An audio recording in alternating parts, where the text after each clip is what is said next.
नमस्कार।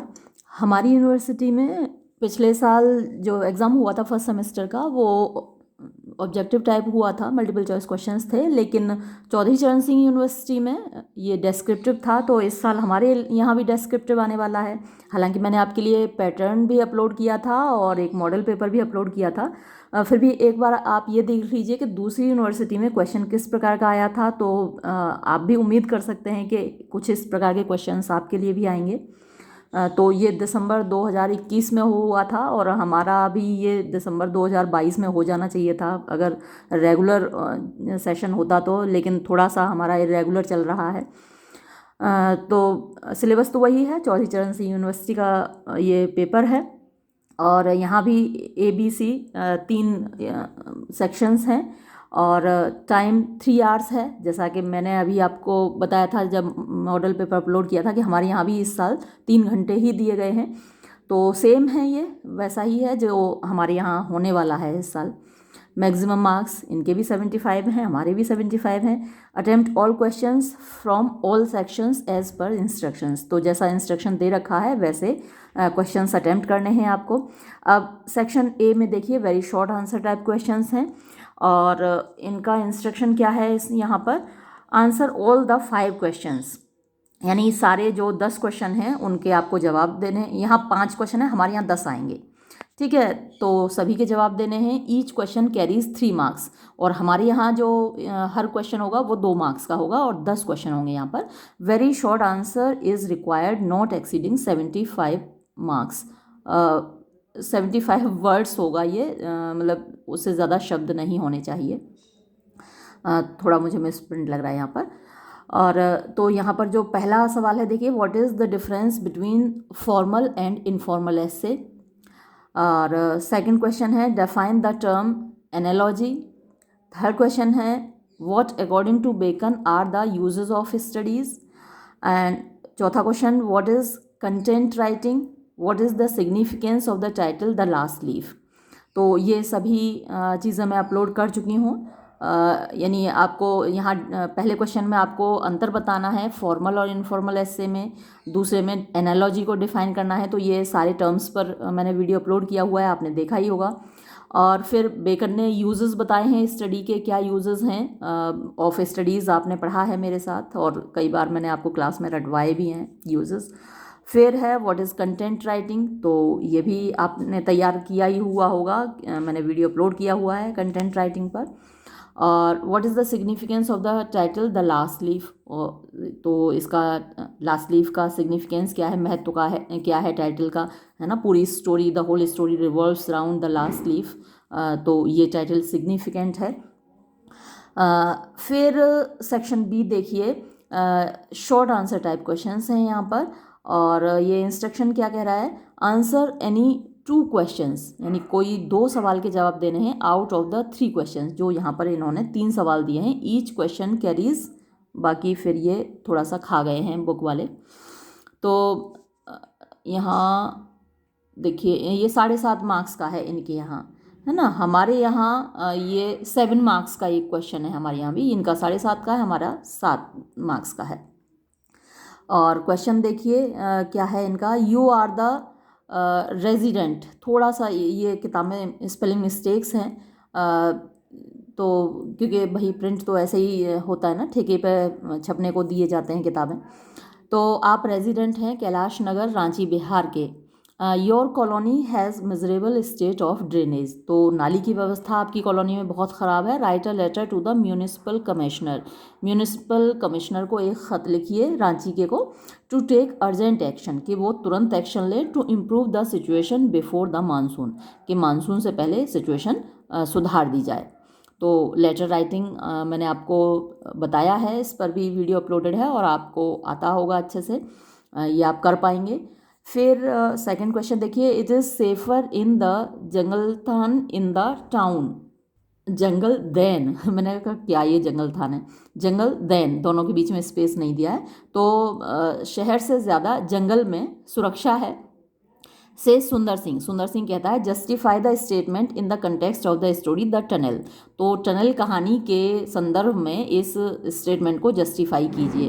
तो the tunnel तो हमारे यहाँ नहीं है सिलेबस में, चौधरी चरण सिंह यूनिवर्सिटी में है, लेकिन इसी तरीके का कोई क्वेश्चन आपसे पूछा जा सकता है किसी कहानी से कोई भी स्टेटमेंट देकर, है ना। अब सारी कहानियाँ मैंने अपलोड की हुई हैं, सारे एसेज पूरे के पूरे अपलोड किए हैं, इसीलिए मैंने डिटेल में अपलोड किए हैं कि इस तरीके के क्वेश्चन भी आ सकते हैं, है ना, जो कि समरी पढ़ने से काम नहीं चलेगा जब तक आप डिटेल में नहीं पढ़ेंगे। अब अगर आपने डिटेल में नहीं पढ़ी होगी कहानी तो इस तरीके के सवाल का आप जवाब नहीं दे पाएंगे। इसलिए मैं फिर से गुजारिश करूँगी कि आप सारी कहानियाँ और सारे एसेज को एक बार डिटेल में ज़रूर पढ़ लीजिएगा, क्योंकि बीच में से ये सवाल देखिए पूछा गया है ना। अब कोई उसमें कैरेक्टर है द टनल कहानी में सुंदर सिंह नाम का, और उसने ये बात कही है कि जंगल ज़्यादा सुरक्षित है शहर के बजाय। तो अब उसने क्यों कही है ये बात, किस संदर्भ में कही है, ये आप तभी बता पाएंगे जब ये कहानी पढ़ी होगी। तो अपनी कहानियाँ और अपने एसेज एक बार ज़रूर डिटेल में पढ़ लीजिए। नेक्स्ट क्वेश्चन ये देखिए, explain the following lines with reference and context, also add critical comments as required. तो इन लाइन्स को आपको एक्सप्लेन करना है, रेफरेंस लिखना है, कंटेक्स्ट लिखना है और क्रिटिकल कमेंट्स भी लिखने हैं। अब देखिए देखिए शुरुआत ही यहाँ से होती है ना ऑफ स्टडीज़ की, आपने मेरे साथ पढ़ा हुआ है ऐसे। Studies serve for delight, for ornament and for ability. Their chief use of delight is in privateness and retiring, for ornament is in discourse और and for ability is in the judgement and disposition of business. तो ये आपको अच्छे से याद होगा, हमने पढ़ा था। और अब इसका रेफरेंस आप लिखेंगे तो कैसे लिखेंगे, these lines have been selected from the essay of studies written by Francis Bacon. तो ये रेफरेंस हो गया आपका। अब कंटेक्स्ट इसका लिखना है। कंटेक्स्ट कैसे लिखेंगे, in this essay specially in this paragraph Bacon is introducing us to the benefits of study. तो उसके बाद फिर आपको एक्सप्लेनेशन लिखना है। एक्सप्लेनेशन में आपको क्या करना है, ये आपने पढ़ लिया, पैराग्राफ क्या एक सेंटेंस ही है, 2 सेंटेंस हैं पूरे। तो इन दोनों सेंटेंसेस को पहले एक सेंटेंस को पढ़ लीजिए, studies serve for delight, for ornament and for ability. ठीक है, कि जो शिक्षा है वो किस किस चीज़ के काम आती है, डिलाइट खुशी देने के, फॉर ऑर्नामेंट सजावट के, एंड फॉर एबिलिटी और हमें क्षमता प्रदान करने के। तो अब इस सेंटेंस को आपको अपने वर्ड्स में लिखना है। ठीक है, बेकन के वर्ड्स को रख दीजिए एक तरफ, बंद कर दीजिए। अब आप अपने शब्दों में लिखिए कि स्टडी के क्या क्या फ़ायदे हैं।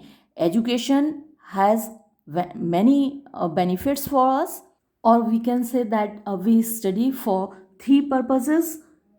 The first of them is delight or enjoyment, which we can get in seclusion or retirement or privacy. Then the second benefit that we have from studies is the cultivation of social charm, through the cultivation of the power of the exposition in speech and writing. And then the third benefit or the third purpose of study is ability in practical business, for the cultivation of the power of judgment and arrangement of things and marshalling of facts and figures having regard to particular circumstances and events. The reading of books gives us the pleasure of reflection on things, read for personal enjoyment, या फिर और आगे लिख सकते हैं आप, the books provide us with ornament in speech in society. This education helps us to cultivate ability in business and to handle affairs of life successfully. मतलब आप अपने हिसाब से इसको एक्सपेंड करते जा सकते हैं और कितना भी लिख सकते हैं कि हमें स्टडी से क्या क्या फ़ायदे हैं, एजुकेशन से क्या क्या फ़ायदे हैं, वो आप लिखिए, वो आपका एक्सप्लेनेशन हो जाएगा। और क्रिटिकल कमेंट्स में जैसे बेकन का कोई भी एक्सप्लेनेशन आए तो उसमें आप एक कॉमन क्रिटिकल कमेंट ये लिख सकते हैं that the present paragraph is a proof of Bacon's aphoristic style. और आगे इसमें आप लिख सकते हैं क्रिटिकल कमेंट में, we can notice that each sentence of this essay contains matter for a paragraph of an ordinary writer. एक और क्रिटिकल कमेंट आप यहाँ लिख सकते हैं that in this paragraph Bacon very meaningfully tells us the benefits of education without considering the benefit we don't want to do anything। यानी हम कोई भी काम करना नहीं चाहते अगर उसके फ़ायदे ना हों, है ना। तो हम स्टडी क्यों करना चाहेंगे अगर उसके कुछ फ़ायदे ना हों। So here Bacon introduces us with the benefits of study, therefore it becomes essential for us to get education in life, proper education in life। तो इस तरीके से आप 2-3 क्रिटिकल कमेंट्स लिख दीजिए और ये आपका एक्सप्लेनेशन पूरा हो गया। इसी तरीके से ये दूसरा एक्सप्लेनेशन आया है, children love to listen to stories about their elders. ये आपको याद होगा ड्रीम चिल्ड्रन में से आया है, चार्ल्स लैम्के में से। तो यहाँ भी सेम उसी तरीके से रेफरेंस लिखेंगे आप, कंटेक्स्ट लिखेंगे, एक्सप्लेनेशन और फिर क्रिटिकल कमेंट्स लिखेंगे। फिर है सेक्शन सी की तरफ चलते हैं हम। सेक्शन सी में देखिए यहाँ क्या इंस्ट्रक्शन दे रखा है, answer any 3 questions out of the following 5 questions. यहाँ पर 5 क्वेश्चन दे रखे हैं, इनमें से आपको 3 करने हैं। और हमारी यूनिवर्सिटी का जो अभी पैटर्न है उसमें आपको 4 क्वेश्चन आएंगे सेक्शन सी में, जिसमें से 2 करने होंगे। तो इनका थोड़ा सा ही अलग है, लेकिन बेसिकली तो एक जैसा ही है। फिर देखिए इनके क्वेश्चंस ज़रा देख लीजिए। Right a note on the development of Indian writing in English. तो इंडियन राइटिंग इन इंग्लिश के विकास पर एक नोट लिखिए। और आपको मैंने एक वीडियो अपलोड किया है, introduction to Indian writing in English, और वो पूरा वीडियो आपके इसी क्वेश्चन का आंसर है, ठीक है। जैसा है आप उतना वैसा ही उतना ही लिख दें, या अपनी तरफ से आप और जोड़ सकते हैं, काट छांट कर सकते हैं, जैसा आप करना चाहें कर दें। लेकिन वो वीडियो आपके कई बार सवाल आते हैं कि मैडम इस वाले सेक्शन पर कैसे सवाल पूछा जाएगा, तो ये एक एग्जाम्पल है उस सेक्शन पर कैसे सवाल आपसे पूछा जा सकता है ना। तो वो वीडियो इस सवाल का जवाब है। फिर है what are the elements of short story. तो एलिमेंट्स ऑफ शॉर्ट स्टोरी पर भी वीडियो अपलोडेड है, वो आप एज इट इज़ यहाँ लिख सकते हैं, थोड़ा काट छांट कर सकते हैं, आप अपने हिसाब से लिख सकते हैं, और ऐड करना चाहें आप ऐड कर सकते हैं, उसमें से कुछ कम करना चाहें कर सकते हैं। लेकिन भाई लॉन्ग आंसर है ये, और क्योंकि ये ज़्यादा मार्क्स कैरी करता है तो आपको थोड़ा सा बड़ा ही रखना होगा अपना आंसर। 3 पेज का कोशिश करिएगा कि हो जाए, क्योंकि अगर शॉर्ट स्टोरी के आप सारे एलिमेंट्स लिखेंगे तो आराम से 3-4 पेज का आपका आंसर हो जाएगा, है ना। मैंने 2 वीडियो अपलोड किए हैं एलिमेंट्स ऑफ शॉर्ट स्टोरी में, तो उन दोनों वीडियो का जो मैटर है वो आराम से आपका 4 पेज में आएगा, और उतना तो आप लिख ही दीजिएगा। फिर है देखिए next question, priorities change when the child loses his parents, discuss the theme of the story the lost child in reference to the above statement। अच्छा, तो ये चौधरी चरण सिंह यूनिवर्सिटी में मैंने ये स्टोरी अपलोड की है, लेकिन मुझे मालूम नहीं था किसके लिए अपलोड की है। तो ये हमारी यूनिवर्सिटी में तो है नहीं, लेकिन अब जिनके यहाँ है चौधरी चरण सिंह यूनिवर्सिटी में, तो वो इसका आंसर आसानी से दे सकते हैं कि priorities change when the child loses his parents. यानी जब अपने पेरेंट्स के साथ था बच्चा, तब उसको मिठाई चाहिए थी, खिलौने चाहिए थे, गुब्बारे चाहिए था, उसको झूला झूलना था, लेकिन ये उसकी प्रायोरिटी में थी ये सारी चीज़ें। तो ये आप एक एक करके डिस्क्राइब करती जाइएगा कि बच्चा कैसे ज़िद करता है, मुझे ये भी चाहिए वो भी चाहिए। तो ये सारी चीज़ें उसकी प्रायोरिटी में थी, लेकिन जैसे ही माँ बाप खो जाते हैं तो उसकी प्रायोरिटीज़ चेंज हो जाती हैं, बदल जाती हैं, और उसकी जब दूसरा आदमी उससे कहता है कि बेटा मिठाई खा लो, बेटा झूले पे झूल लो, है ना, बेटा गुब्बारे ले लो, खिलौने ले लो, लेकिन वो कहता है नहीं, मुझे मेरी मम्मी चाहिए, मुझे मेरे पापा चाहिए।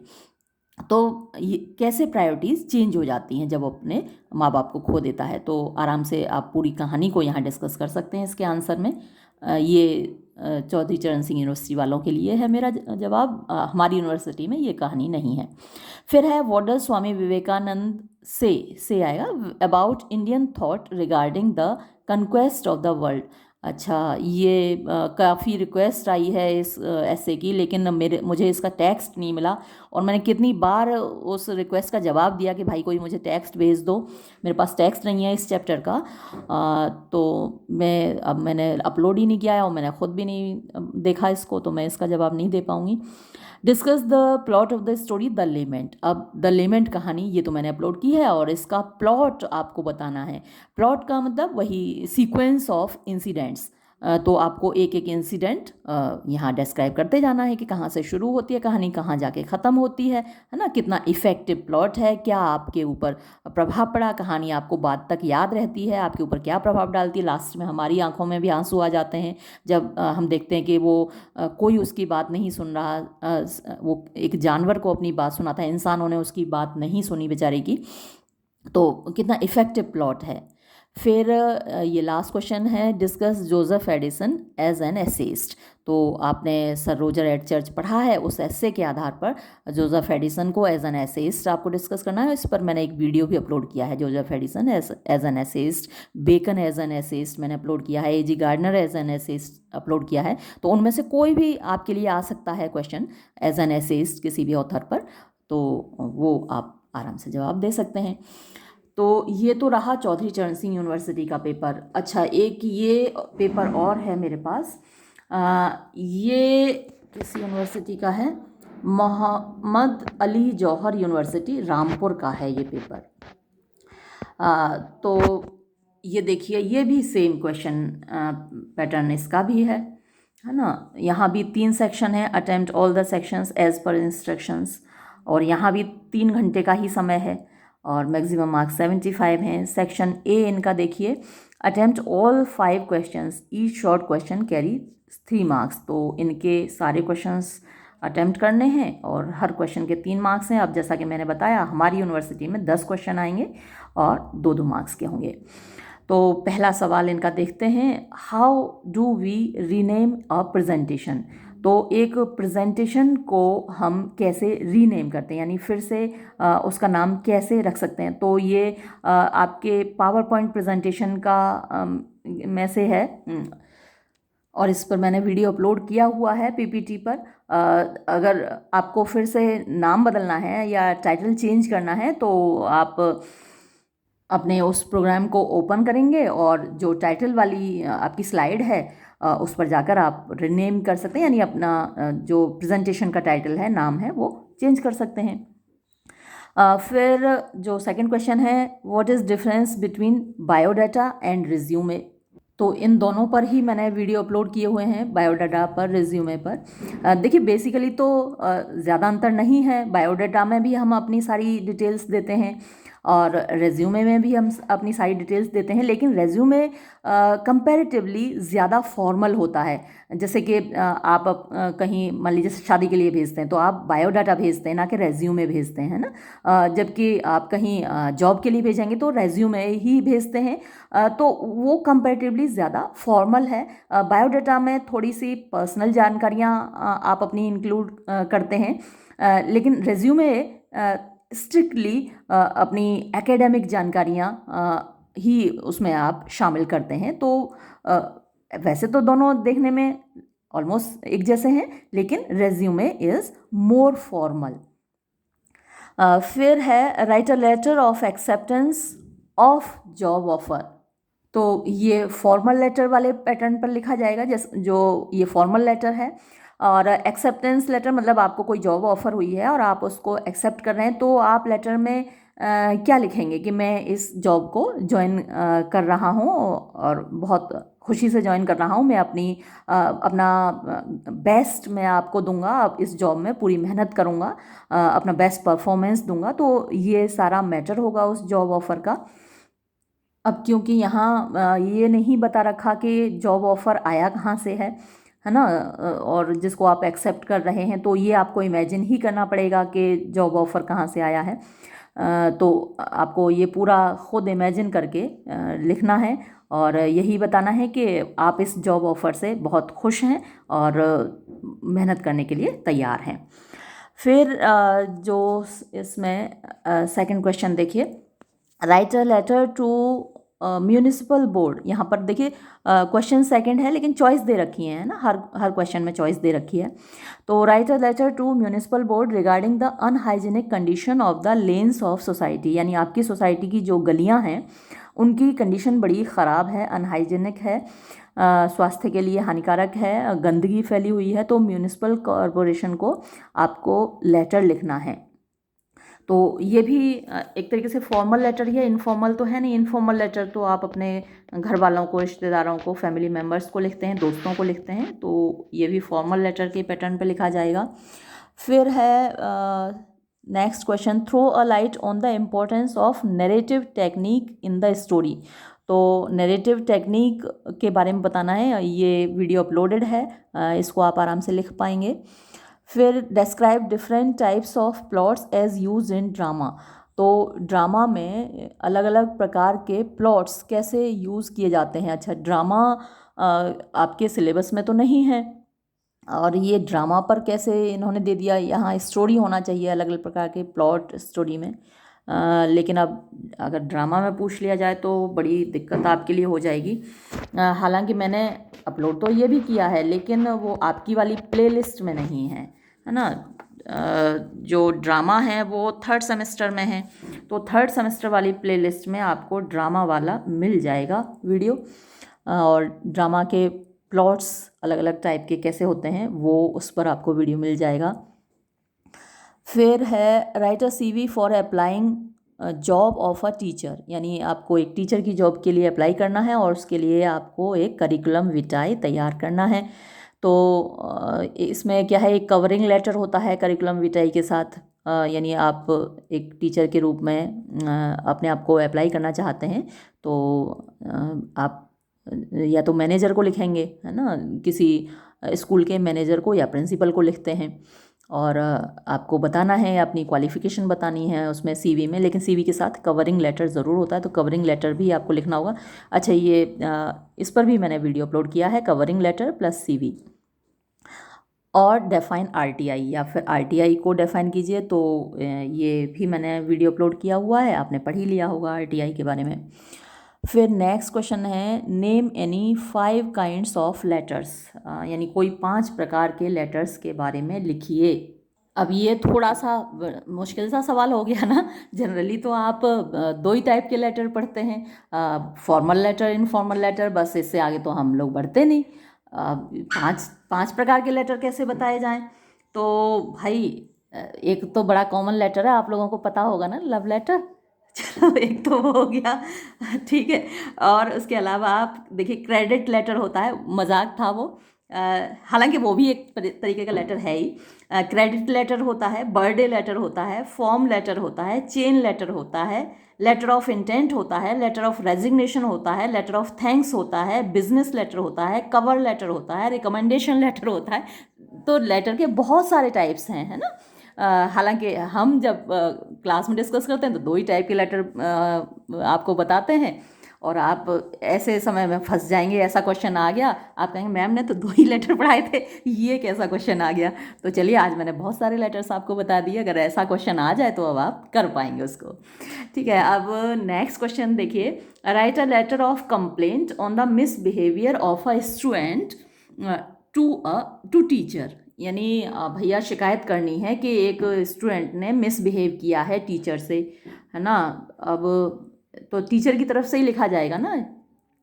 तो भाई, मेरे स्टूडेंट्स तो बहुत अच्छे हैं, किसी ने मिसबिहेव आज तक नहीं किया, लेकिन होते हैं कुछ स्टूडेंट्स जो टीचर के साथ मिसबिहेव करते हैं, और हालांकि बहुत गलत बात है, नहीं करना चाहिए। टीचर जो भी कहते हैं आपके भले के लिए कहते हैं, अगर डांट दिया, मार भी दिया 1-2 थप्पड़, आपके माँ बाप भी तो मार देते हैं, तो नहीं करना चाहिए बेटा। खैर, अब हमें क्या करना है, यहाँ कंप्लेंट लेटर लिखना है मिसबिहेवियर, तो ये किसके नाम होगा लेटर? प्रिंसिपल के नाम ही होगा, है ना। तो ये भी एक फॉर्मल लेटर की तरह ही लिखा जाएगा, लेटर ऑफ कंप्लेंट। तो एक देखिए, लेटर का टाइप एक और आ गया ना, लेटर ऑफ कंप्लेंट। अभी हम काइंड्स ऑफ लेटर्स की बात कर रहे थे, तो ये भी एक टाइप है। अब ये सेक्शन B देखिए इनका, attempt any 2 questions out of the following, each question carries 7.5 marks. और हमारा, जैसा कि मैंने आपको बताया कि हमारे यहाँ 5 क्वेश्चंस होंगे सेक्शन B में, है ना। 7 मार्क्स का एक क्वेश्चन होगा। तो क्वेश्चन देखिए, write a note on the elements of story. तो एलिमेंट्स ऑफ स्टोरी पर आपको एक नोट लिखना है और ये आराम से आप कर पाएंगे, मैंने अपलोड किया हुआ है। फिर what is plot, describe different types of plot. अब ये इन्होंने सेक्शन बी में पूछ लिया यहाँ पर कि अलग अलग प्रकार के प्लॉट के बारे में बताइए। फिर है write a brief note on the friendship between Sue and Johnsy. तो स्यू और जॉन्सी की दोस्ती पर एक ब्रीफ नोट लिखिए। तो स्यू देखिए कितना ख्याल रखती है जॉन्सी का, हर वक्त तो उसको एनकरेज करती रहती है और डॉक्टर बुलाती है, डॉक्टर से दवाई लेती है और उसको उसका बहुत ज़्यादा ख्याल रखती है। तो वो एक अच्छी दोस्त है, उनकी दोस्ती एक क्लोज फ्रेंडशिप है, रियल फ्रेंडशिप है, ऑनेस्ट फ्रेंडशिप है उनकी। फिर या फिर in the end how does Iona unburden himself. तो अंत में एओना अपने आप को कैसे हल्का करता है, मतलब अपने दिल का जो बोझ है कैसे उसको हटाता है। तो आपको याद ही है कि अंत में अपने उस घोड़ी को सुनाता है अपना बोझ, अपना जो दर्द है ना, और उसको बोलता है कि मान लो तुम्हारा भी एक बच्चा हो और वो इस तरीके से चला जाए तुमको छोड़कर हमेशा के लिए, है ना, तो तुम्हें कैसा महसूस होगा, वैसा ही कुछ हालत मेरी है। तो वो एक जब इंसान उसकी बात नहीं सुनते तो वो एक जानवर को अपनी बात सुनाकर अपने मन का बोझ हल्का करता है। ये आप लिख पाएंगे। फिर है why did the narrator consider Chandu the embodiment of perfection for him. यानी जो नरेटर है उसको चंदू परफेक्शन का एम्बॉडीमेंट, अवतार यानी पूर्णता का अवतार कैसे लगता था। अब क्योंकि जो नरेटर है वो बहुत सारे काम नहीं कर पाता था जो चंदू कर पाता था, जैसे पतंग उड़ाना है वो नहीं कर पाता था। तो चंदू क्योंकि वो सारे काम कर पाता था जो नरेटर नहीं कर पाता था, तो इसलिए नरेटर को चंदू एम्बॉडीमेंट ऑफ परफेक्शन लगता था। चंदू बहुत हिम्मत वाला लड़का था। फिर है नेक्स्ट क्वेश्चन देखिए, what does the title of the story games eight Twilight suggest. यानी गेम्स एट ट्विलाइट का जो टाइटल है वो क्या सजेस्ट करता है।